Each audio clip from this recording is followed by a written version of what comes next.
I had seen a lot of his work, but didn't know too much about him. And when we were starting our quest for what our corporate identity was going to be, a person that we had in-house gave me a few of his books and articles to read. And I got up to speed on who he was and the immense body of his work, which I wasn't familiar with at the time. Was he the first designer that you approached? He was the only one we approached. And he said he'd love to do it. So he came out and visited us several times at Next and got to know the company and the people. And I think solved a very difficult problem for us. The problem he solved was, generally, most companies have their logo as just a logotype.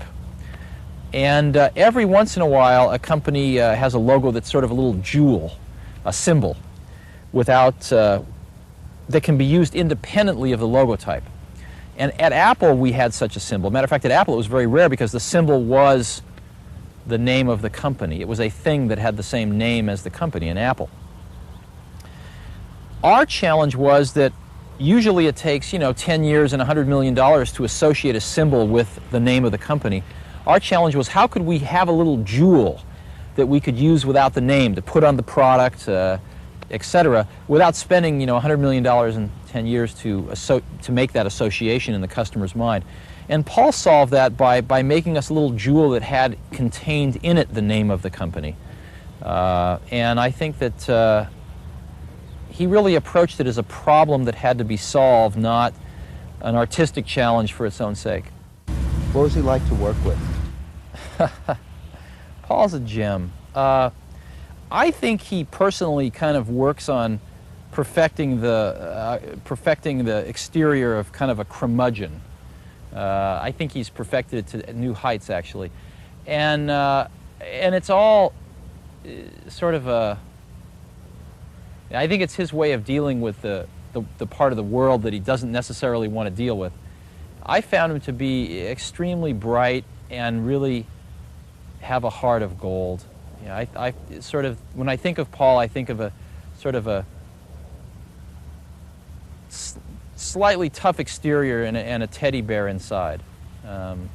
But in particular, working with him, he is one of the most professional people I've ever worked with, in the sense that he'd thought through all of the formal relationship between a client and a professional such as himself.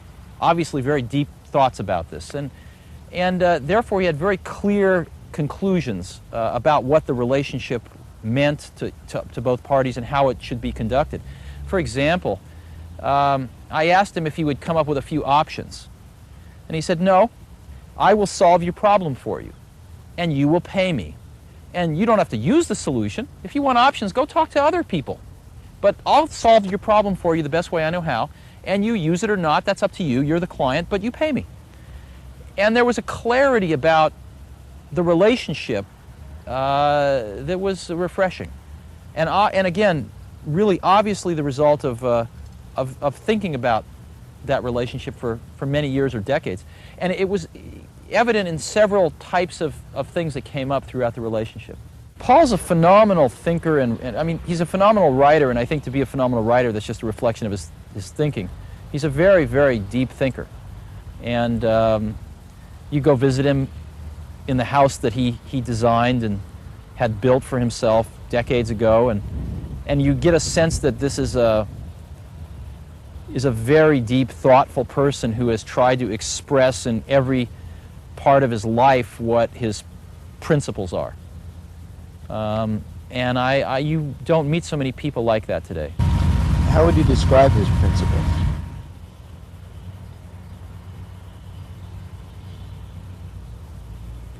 Paul's a very interesting intertwining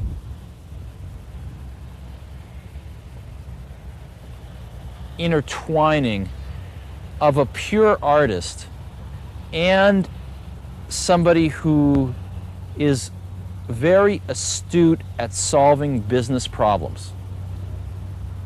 And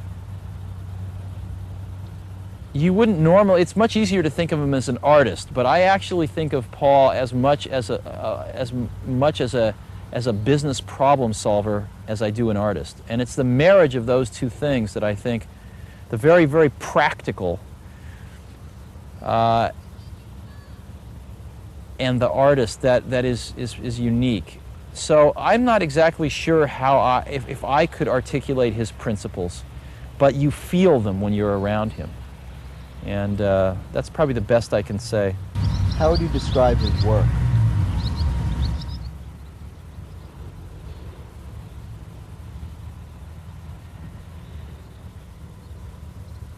His work for me is very emotional, and yet when you study it, it's very intellectual for me. And so if you scratch the surface on any of his work, you find out the depth of the intellectual problem solving that's taken place. And yet when you first see it, it's wonderfully emotional. And that's a consistency that's been throughout all of his work that I've seen. Could you describe something that exemplifies that? Oh, one of my favorite things that he's done, of course, is the IBM poster with the I, the B, and the M. It was very powerful. And it was that depth, again, that you find from Paul that I loved. The first thing